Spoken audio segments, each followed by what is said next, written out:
Everything that I've been fortunate to do and every lesson that I've learned, it's all being pulled into a real world example of, can I do this thing that for a lot of people is hard?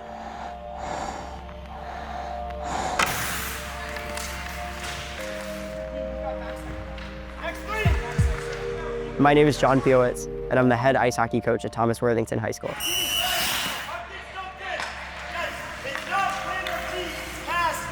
That commitment of young hockey, it starts with kind of that willingness to take a risk. And I think that for me, my experience at Ohio State and my experience within Fisher has been shaped by never being afraid to take that risk. This is just one more kind of opportunity. I said, yeah, let's go for it. Let's see what happens, because so much of how you develop in college is what happens outside the classroom as much as it is what happens inside the classroom.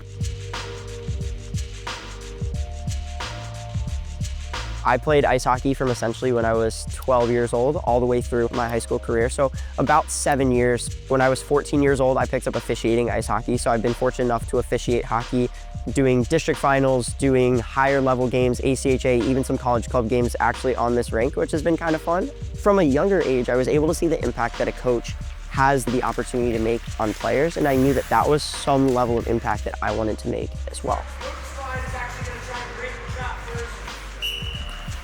You know, as a coach, you are not only helping a player get better athletically, but you are in some ways also a college guidance counselor, an academic counselor, sometimes a therapist, whatever it is, you have a lot of different hats that you put on. And so our goal as a coaching staff was to be able to wear those hats, but also help each other develop them. Because at the end of the day, the goal is to not just build one team. It's not to build 22 people right now. It's to build a program and to build a culture. We all have different strengths and weaknesses, and being able to help develop those has been a huge part of it. Being able to shift from hockey to academics to, a Fisher ambassador, really any student involvement, the nice thing about it is it's not the same monotonous routine. I'm mixing up the people that I get to interact with, and quite honestly, the people that I get to learn from. There have been a lot of people within Fisher who have consistently challenged me, and I would argue mentored me in a way that's really, really helped me learn about what it means to lead and motivate people. I've been fortunate that I've had professors that I've gone to and now even still go to as people that are mentors for me from that perspective. At the end of the day, our coaching staff is really about 30 people right now. It's not just 3, because there's been a ton of mentors, a ton of past coaches, a ton of people who have been really just part of the hockey community, the Thomas Worthington community, and the Ohio State community, all of whom who have offered advice, offered me leadership perspectives that I don't think I can find anywhere else.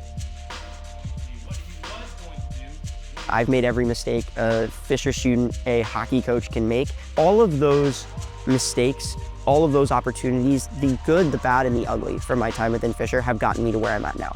They've allowed me to look at situations that come up and think of them a little bit differently and say, you know what, maybe this moment isn't exactly like this situation I've had in the past, but here's what I did 2 years ago. That didn't work, let's do something different. This has been a culmination of not just Fisher, but life from the perspective of all of these little nuggets that are floating around that I've learned. This one small thing here, this one small story I have here, this in-classroom experience, all of that has come together, and I use all of that on a daily basis. And I think from a relationship building perspective, getting your feet in the door and being involved that way, you're gonna meet so many different people that it's impossible not to connect with those people. And so I think I've had the chance to surround myself with people who I learn from and who I grow from, whether it's people that are older than me or younger people. That's why I'm involved, and I've been fortunate enough to love what I do.